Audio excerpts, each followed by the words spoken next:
പ്രിയ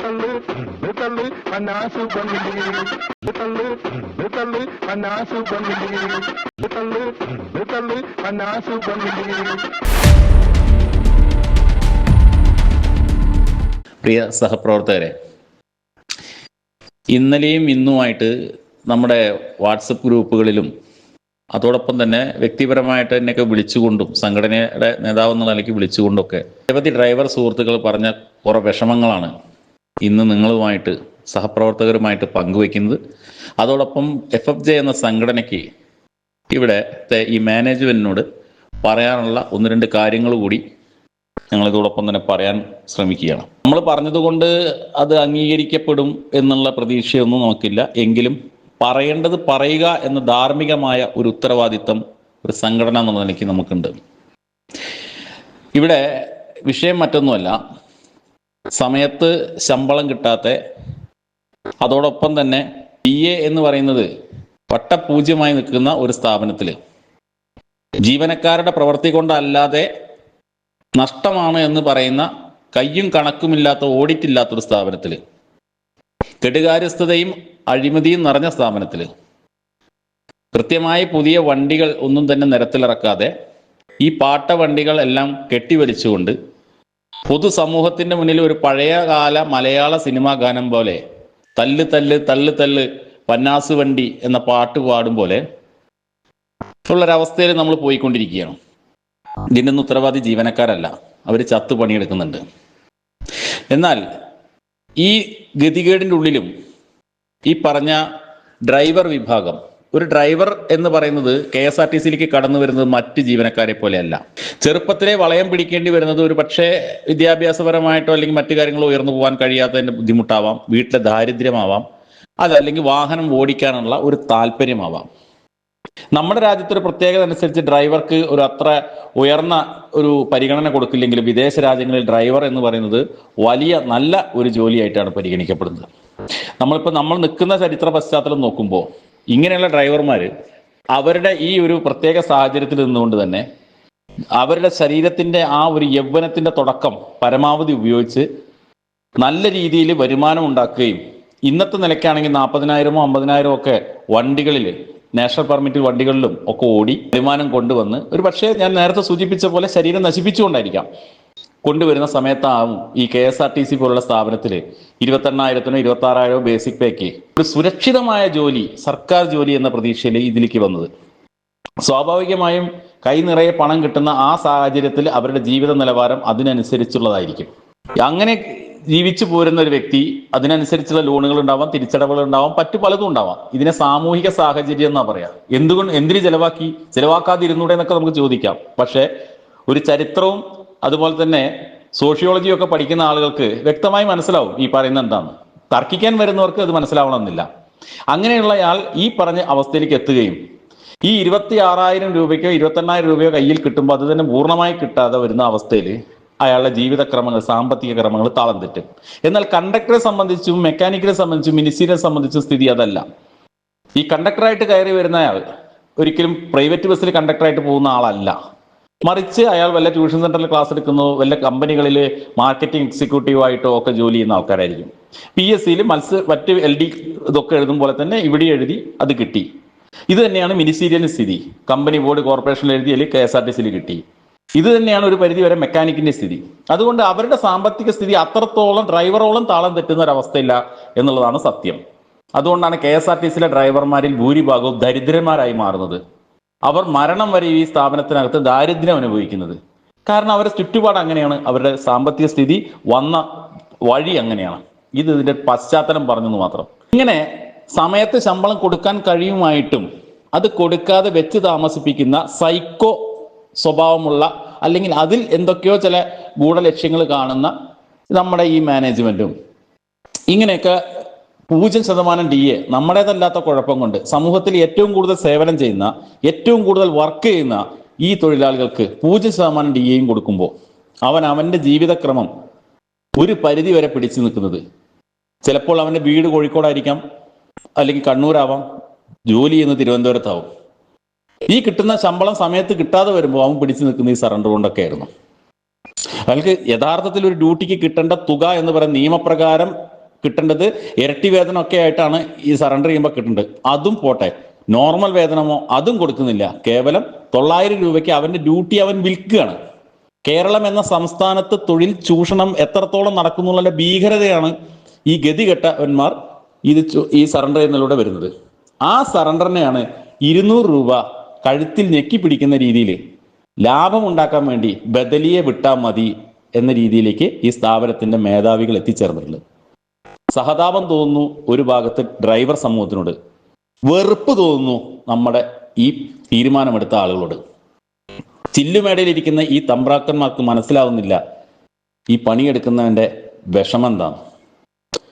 ഇവിടെ KSRTCയിലെ ബസ് ഒരു പ്രത്യേക ഹോട്ടലിന്റെ മുന്നിൽ നിർത്തിക്കഴിഞ്ഞ് അവിടെ ചെന്ന് അവരിൽ നിന്ന് 100 രൂപ വാങ്ങണം, ഇങ്ങനെ ലാഭം ഉണ്ടാക്കണം. എത്ര വൃത്തിഹീനമായ ഒരു നിലപാടാണ് നമ്മുടെ സ്ഥാപനം എടുത്തത്. ഏതെങ്കിലും ഒരു യൂണിയൻ ശക്തമായി ഇതിനെതിരെ പ്രതികരിച്ചോ? യാത്രക്കാരെ അവിടെ കൊണ്ടിറക്കി അവൻ അവിടെ നിന്ന് ഭക്ഷണം കഴിച്ചാൽ അതിന് അംശാദായം പറ്റുക, ആ പ്രവൃത്തി തന്നെ തെറ്റല്ലേ? അങ്ങനെയാണെങ്കിൽ താമരാക്ഷൻ പിള്ള എന്ന് പറയുന്ന ഒരു ബസ്സിന്റെ കഥ ദിലീപ് അഭിനയിച്ച സിനിമയില് ഇതുപോലെ 1 മണിക്കൂറിനും 2 മണിക്കൂറിനും ഈ ബസ് വാടകയ്ക്ക് കൊടുക്കുന്നുണ്ടല്ലോ, അതിലും ലാഭം കിട്ടുമല്ലോ. ഒരു പക്ഷെ ഈ നിലപാടെടുക്കുന്ന ഈ സ്ഥാപനം അത്തരത്തിലൊരു നിലപാട് ഇതിലും എടുത്തേക്കാം. ഇവിടെ എന്ത് സംഭവിച്ചു എന്ന് വെച്ചാൽ, മര്യാദയ്ക്ക് സമയത്ത് ശമ്പളം കൊടുക്കാൻ കഴിയുന്ന സ്ഥാപനമാണ്. തച്ചങ്കരി സാറ് തെളിയിച്ചു തന്നിട്ടുണ്ട്. അറിയില്ലെങ്കിൽ അദ്ദേഹത്തെ പോയി കണ്ട് കൺസൾട്ട് ചെയ്തിട്ട്, എങ്ങനെയാണ് സാർ നിങ്ങൾ 1-ാം തീയതി ശമ്പളം കൊടുത്തത്, അതേപോലെ ഞങ്ങൾക്കും ഒന്ന് പഠിപ്പിച്ചു തരൂ എന്ന് ഇത്രയും വരുമാനമില്ലാത്ത കാലത്ത് അദ്ദേഹം അത് ചെയ്തിട്ടുണ്ടെങ്കിൽ അതിപ്പോ ചെയ്തുകൂടെ എന്നുള്ള ന്യായമായ ചോദ്യം അവിടെ നിൽക്കുന്നുണ്ട്. അതെന്തോ ആവട്ടെ, ഈ പറയുന്ന ഗതികേടിൻ്റെ ഉള്ളിലും ഒരു ആശ്വാസമായിരുന്ന ഈ സറണ്ടർ നിർത്തിവെച്ചു എന്ന് പറയുമ്പോൾ അത് ലാഭം ഉണ്ടാക്കാനാണ്. ബദലിയെ വിട്ട് 200 രൂപ കൂടെ കുറച്ച് ലാഭം ഉണ്ടാക്കാനാണ് നമ്മൾ മുന്നോട്ട് വരുന്നു. നമ്മളിതാ വളർന്നുകൊണ്ടിരിക്കുന്നു. നമ്മൾ ഇത്രയും മുന്നോട്ട് വന്നിട്ടും വളർന്നിട്ടും 8 വർഷമായി ഈ കഴിവുകെട്ട ആളുകളൊക്കെ കൂടെ ഇതിനകത്ത് നടപ്പാക്കിയ, അല്ലെങ്കിൽ ബുദ്ധിശൂന്യമായ രീതിയിൽ യാതൊരു കാഴ്ചപ്പാടില്ലാതെ ഒരു മുറുക്കാൻ കടയോ ഒരു ചായക്കടയോ നടത്തി പരിചയമില്ലാതെ, അല്ലെങ്കിൽ അത് ലാഭത്തിലാക്കാൻ എന്ത് ചെയ്യണം എന്നറിയാത്ത അത്രയും വലിയൊരു സ്ഥാപനം കയ്യിൽ വെച്ചിട്ട് അതിനകത്ത് ഓഡിറ്റ് ഇല്ലാതെ ഇങ്ങനെ ഓരോരോ കുത്തഴിഞ്ഞ രീതികൾ നടപ്പാക്കിയതിന്റെ അടിസ്ഥാനത്തിൽ നഷ്ടത്തിലാണ് എന്ന് പറയപ്പെടുന്ന ഈ സ്ഥാപനത്തിൽ ഈ ജീവനക്കാരന്റെ കഴുത്തിന് പിടിക്കുന്ന ഈ പ്രവൃത്തി വന്നപ്പോൾ പ്രതികരിക്കാൻ KSRTCയിൽ ഒരു സംഘടന തയ്യാറായിട്ടില്ല. അത്യന്തം ഖേദകരമാണ്. KSRTCയിലെ ജീവനക്കാരൻ പ്രതീക്ഷയോടുകൂടി അവസാന അത്താണി എന്നുള്ള നിലയ്ക്ക് ഈ ജീവനക്കാർ സംഘടനാ നേതാക്കന്മാരെ നോക്കുമ്പോൾ അവർക്ക് മിണ്ടാട്ടില്ല.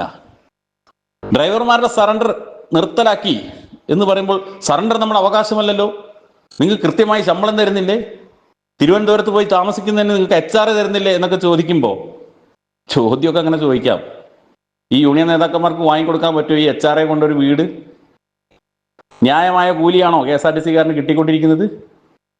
ഇത്തരം കാര്യങ്ങളിലുണ്ടാകുന്ന ഭീമമായ അല്ലെങ്കിൽ സാമ്പത്തികമായിട്ടുണ്ടാകുന്ന വർധനവിന് ആനുപാതികമായിട്ട് കേന്ദ്രവും അവരെ സ്റ്റാറ്റിസ് അനാലിസിസിന്റെ അടിസ്ഥാനത്തിൽ കേന്ദ്രം DA പ്രഖ്യാപിക്കുമ്പോൾ അതിനെ പിന്തുടർന്ന് സംസ്ഥാനവും പ്രഖ്യാപിക്കും. ഈ DA എന്നൊക്കെ നമുക്ക് കേട്ടുകേൾവിയല്ലാതെ കയ്യിൽ കിട്ടുന്നുണ്ടോ? അത്തരം സാഹചര്യത്തിൽ ഇവന്റെ ഈ നക്കാപ്പിച്ച പിടിച്ചു വെക്കുന്ന അവരുടെ ശരീരത്തിലെ രക്തവും മലവും ഒക്കെ ഊറ്റിക്കഴിഞ്ഞു. ഇനി എന്താണ് ഊറ്റാനുള്ളത്? എല്ല് പിടിഞ്ഞിട്ട് വെള്ളമാക്കിയിട്ട് എടുക്കുന്ന ഈ പരിപാടിയെ ഞങ്ങളുടെ സംഘടന ഫോറം ഫോർ ജസ്റ്റിസ് ഈ വിഷയത്തിൽ ശക്തമായ പ്രതിഷേധം ഞങ്ങൾ പറയണം. ഇനി ബഹുമാനപ്പെട്ട മാനേജ്മെന്റിന്റെ അടുത്ത് ഞങ്ങൾക്കൊരു പ്രപ്പോസൽ വെക്കാനുള്ളത്, ഏതായാലും ഇതിനുള്ള എല്ലാ തരത്തിലുള്ള കേട്ടാൽ നമുക്ക് അയ്യേ എന്ന് തോന്നുന്ന രീതിയിലുള്ള പരിഷ്കരണങ്ങളൊക്കെ നടത്തിക്കൊണ്ടിരിക്കുക. സൽപ്പേര് ഒരുപാട് വളരുന്നുണ്ട്. ബസ് നിർത്തി അവിടെ ചെന്ന് സാർ ആ 100 രൂപ വേണം എന്ന് ഹോട്ടലുകാരനോട് ചോദിക്കുമ്പോൾ തിരിച്ച് അവൻ പറയുന്ന വാചകങ്ങൾ നിനക്കൊക്കെ എന്നുള്ള രീതിയിൽ പിന്നെ പറയുന്നത് അത്രയും മോശപ്പെട്ടതാണ്. പക്ഷെ അത് അനുഭവിക്കുന്നത് ഈ പാവം കണ്ടക്ടർ ഡ്രൈവറൊക്കെ ആണല്ലോ. അപ്പൊ അതുകൊണ്ട് അത് വിട്ടയ്ക്കോ. അപ്പൊ സൽപ്പേര് ഒരുപാട് പൊന്തിക്കൊണ്ടിരിക്കുന്നുണ്ട് നമ്മളെ. ഇങ്ങനെയുള്ള സാഹചര്യത്തിൽ ഞങ്ങൾക്കൊരു നിർദ്ദേശം വെക്കാനുണ്ട്. ഇനി നിങ്ങൾ അതെങ്കിലും ഒന്ന് ചെയ്യണം. അത് കേൾക്കുമ്പോൾ ഒരു പക്ഷേ സഹൃദ അല്ലെങ്കിൽ അഭ്യുദയകാംക്ഷികളായ നമ്മുടെ സഹപ്രവർത്തകർക്ക് ഒരു പക്ഷേ ബുദ്ധിമുട്ട് തോന്നിയേക്കാം. വേറെ ഒന്നുമല്ല, അതിലൊരു എക്കണോമിക്സ് ഉണ്ട്, അതിനകത്തൊരു വരുമാന മാർഗമുണ്ട്, അതിനകത്തൊരു പരിസര മലിനീകരണ തോത് കുറയ്ക്കലുണ്ട്. വേറൊന്നുമല്ല, എന്താ സംഭവം എന്ന് വെച്ചാൽ ഒരു നല്ല ബയോഗ്യാസ് പ്ലാന്റ് എല്ലാ യൂണിറ്റിലും ആരംഭിക്കണം. ബയോഗ്യാസ് പ്ലാന്റ് ആരംഭിച്ചാൽ അതിന്റെ പ്രത്യേകത എന്ന് വെച്ചാൽ അതിന് വേണ്ടത് പശുവിന്റെ ചാണകം മാത്രമല്ല, മനുഷ്യന്റെ വിസർജ്യം ഉപയോഗിക്കാം. ഒരു മനുഷ്യൻ ശരാശരി ഒരു ദിവസം 150 ഗ്രാമോളം വിസർജ്യം പുറത്തേക്ക് തള്ളുന്നു എന്നാണ് പറയുന്നത്. ശരാശരിയാണ്. അപ്പൊ 20,000 ജീവനക്കാരുള്ള കേരളത്തില് 3 ടൺ ജൈവ മാലിന്യം മലമായി അവർ വെളിയിലേക്ക് വരുന്നുണ്ട്. സ്വാഭാവികമായിട്ടും ഇതിൽ നിന്ന് ഒരു 30 kVA വൈദ്യുതി ഉണ്ടാക്കാൻ പറ്റും. സംശയമുള്ളവർക്ക് മണ്ണുത്തിയിൽ പോയാൽ മണ്ണുത്തിയുടെ ഫാമിനുള്ളിൽ അവിടുത്തെ പശുവിന്റെ ചാണകം കൊണ്ട് 6 കിലോ വാട്ടിന്റെ ഒരു ജനറേറ്റർ വർക്ക് ചെയ്യുന്നുണ്ട്. ആ ജനറേറ്റർ ഉപയോഗിച്ചാണ് അതിനുള്ള ഫാനും ഇലക്ട്രിസിറ്റിയും മറ്റു കാര്യങ്ങളൊക്കെ ഓടുന്നത്. അപ്പോൾ സ്വാഭാവികമായിട്ടും ഇന്ന് ഇലക്ട്രിസിറ്റി ബോർഡ് നമ്മുടെ വൈദ്യുതി ഇത്തരത്തിൽ നിർമ്മിച്ചാൽ അത് വാങ്ങുന്ന ഒരു രീതിയുണ്ട്. നമ്മളെ പരപ്പുറ സോളാർ പദ്ധതിയൊക്കെ കൊണ്ടുവരുന്നുണ്ട്. പകല് നമുക്ക് വൈദ്യുതി ഉണ്ടാക്കി അങ്ങോട്ട് കൊടുക്കാം, വൈകുന്നേരം വൈദ്യുതി ഇങ്ങോട്ട് തരും, അത് തട്ടിക്കിഴിക്കും, അങ്ങനെയുള്ള പരിപാടികളൊക്കെ ഉണ്ട്. ഇത് രാത്രിയിൽ നിർമ്മിച്ചാൽ മതി. അവരിപ്പോൾ രാത്രിയിലാണ് അതിന് ഒരു പ്രശ്നം പറയുന്നത്. രാത്രി നിർമ്മിച്ചു കൊടുക്കാം, ഏത് സമയത്തും ചെയ്യാം. സംശയമുള്ളവർക്ക് IRTC എന്ന് പറയുന്ന പാലക്കാട് ജില്ലയിലെ ഒലവക്കോടിനടുത്തുള്ള ഒരു സ്ഥാപനമുണ്ട്. അവിടെ പോയാൽ ഇതേ ജൈവ മാലിന്യം ഉപയോഗിച്ചുകൊണ്ട് അവിടെ അടുക്കളയിലെ ഗ്യാസ് കത്തിക്കുന്നു, ഭക്ഷണം നിർമ്മിക്കുന്നു. അപ്പൊ അതിൽ വലിയ അറപ്പൊന്നും കരുതണ്ട. ഞാൻ നമ്മുടെ KSRTCയിൽ ഈ ഡ്രൈവർമാരുടെ സറണ്ടർ തുക 200 രൂപ കുറച്ച് ലാഭം ഉണ്ടാക്കാൻ പോകുന്ന മാനേജ്മെന്റ് വിദഗ്ധന്മാർക്ക് മുന്നിൽ ഞങ്ങൾ സംഘടന വെക്കുന്ന പ്രപ്പോസലാണ്. അതുകൊണ്ട് നിങ്ങൾ ഈ കാര്യത്തിൽ ഒരു തീരുമാനം എടുക്കണം. എല്ലാ ജീവനക്കാരും ഇനി മുതൽ യൂണിറ്റുകളിൽ വന്ന് മാത്രമേ മലമൂത്ര വിസർജനം നടത്താവൂ. ഇത്തരത്തിൽ ഒരു ദിവസം ചുരുങ്ങിയത് 150 ഗ്രാം മലമെങ്കിലും KSRTC തന്നിരിക്കണം. അതിന് കിട്ടുന്നത് ഭീമമായ ഈ പറയുന്ന 100 രൂപ ഡബ്ബ ചാർജ് എന്ന് പറഞ്ഞതോ അല്ലെങ്കിൽ ഈ 200 രൂപ കുറയ്ക്കുന്നതല്ല. ഇതേ ഇനി ഇതിന് മുന്നിലുള്ള ഒരു നല്ല വഴിയായിട്ട് ഞങ്ങൾക്ക് തോന്നുന്നുള്ളൂ. ഒരല്പം മോശമായിട്ട് സഹൃദയരായ ആളുകൾക്കോ അല്ലെങ്കിൽ ക്ഷമിക്കണം അഭ്യുദയകാംക്ഷികളായ മാന്യന്മാരായ ആളുകൾക്ക് തോന്നുന്നുണ്ടെങ്കിൽ ദയവായി ക്ഷമിക്കുക. നമ്മുടെ KSRTC ഇങ്ങനെയാണ്. അപ്പൊ അതിനകത്ത് എങ്ങനെയാണോ ആ രീതി, അതിന് ചക്കിക്കൊത്ത ചങ്കരൻ എന്ന് പറഞ്ഞ പോലെ നമ്മുടെ സ്ഥാപനം ഇങ്ങനെയാണ് വരുമാനം ഉണ്ടാക്കാൻ ശ്രമിക്കുന്നത്. അല്ലാതെ നല്ല വണ്ടി ഇറക്കിയിട്ടല്ല. വണ്ടി കാലപ്പഴക്കം പോകുന്തോറും അതിങ്ങനെ പെയിന്റ് അടിച്ച് വിടും, അതിങ്ങനെ വഴി കിടക്കും. ഇന്ന് രാവിലെ പുറത്തേക്ക് ഇറങ്ങിയ വണ്ടി തിരിച്ചെത്തുമെന്ന് അറിയില്ല. അപ്പൊ അവിടെ വരുന്ന നഷ്ടമൊന്നും നഷ്ടമല്ല, മറിച്ച് ഡ്രൈവർക്ക് കൊടുക്കുന്ന അലവൻസിൽ സറണ്ടർ തുകയിൽ 200 രൂപ ലാഭം. ഇതൊക്കെ കണ്ടെത്തുന്ന ആളുകളെ പറ്റുകയാണെങ്കിൽ ഒരു പൊന്നാട വെച്ച് സ്വീകരിക്കണം എന്ന് കൂടി ഞങ്ങൾക്ക് ആഗ്രഹമുണ്ട്. എന്തായാലും ഞങ്ങൾ പറഞ്ഞ പോലെ ഈ മനുഷ്യന്റെ വിസർജ്യം സ്വീകരിക്കാൻ വേണ്ടി, കാരണം അവൻ ഈ നമ്മളെ ജീവനക്കാരാണ്, കബളിപ്പിക്കും. അപ്പൊ രാവിലെ നമ്മൾ വായിൽ ഊതിക്കാൻ വേണ്ടിയുള്ള മെഷീൻ കൊടുക്കുന്നുണ്ട്, മദ്യപിച്ചോന്നറിയാൻ. എന്ന പോലെ ഇവിടുത്തെ സ്റ്റേഷൻ മാസ്റ്ററുടെ കയ്യിലും VSന്റെ കയ്യിലും ചാർജ്മെന്റെ കയ്യിലും സൂപ്രണ്ടിന്റെ കയ്യിലും ഒരു ഉപകരണം കൊടുത്ത് ഇവൻ വന്നു കഴിഞ്ഞാൽ ഈ എനിമ കൊടുക്കും പോലെ അടിയിലൂടെ തപ്പിയിട്ട് ഇവൻ നമ്മളെ പറ്റിച്ചിട്ട് എവിടെയെങ്കിലും വേറെ കാര്യം സാധിച്ചോ എന്നറിയുന്ന രീതിയിൽ ഒരു രീതി കൂടി ഇതിനകത്ത് കൊണ്ടുവരികയും അതിൽ അഥവാ അവൻ അങ്ങനെ അറിയാതെ ചെയ്തിട്ടുണ്ടെങ്കിൽ ആ കാര്യത്തിൽ അവനെ റിപ്പോർട്ട് ചെയ്യാനും, ശ്രദ്ധിച്ചിരുന്നെങ്കിൽ ഇവിടെ വരാമായിരുന്നു, അല്ലെങ്കിൽ ശ്രദ്ധിച്ചിരുന്നെങ്കിൽ ഇത് കാര്യം ഡിപ്പോയിൽ സാധിക്കാമായിരുന്നു എന്ന രീതിയിൽ റിപ്പോർട്ട് എഴുതിയാൽ മതി. നമുക്ക് റിപ്പോർട്ട് എഴുതൽ അങ്ങനെയാണല്ലോ അതിന്റെ രീതി. അപ്പൊ ഇത്തരം ഒരു പ്രപ്പോസൽ ഞങ്ങൾ മുന്നോട്ട് വെക്കുകയാണ്. ഇത് നിങ്ങൾക്ക് കേട്ടിട്ട് ശരിയായിട്ട് തോന്നുന്നുവെങ്കിൽ പ്രിയപ്പെട്ട സുഹൃത്തുക്കളെ, അല്ലെങ്കിൽ എൻ്റെ മേലുദ്യോഗസ്ഥന്മാരെ, ഞങ്ങളുടെ സംഘടനയ്ക്ക് വേണ്ടി പറയുകയാണ്, ഞങ്ങളുടെ മേലുദ്യോഗസ്ഥന്മാരോട് ഞങ്ങൾക്ക് പറയാനുള്ളത്, നിങ്ങൾ യഥാർത്ഥ KSRTCയിലെ ഇന്നത്തെ മേലുദ്യോഗസ്ഥന്മാരാണ്.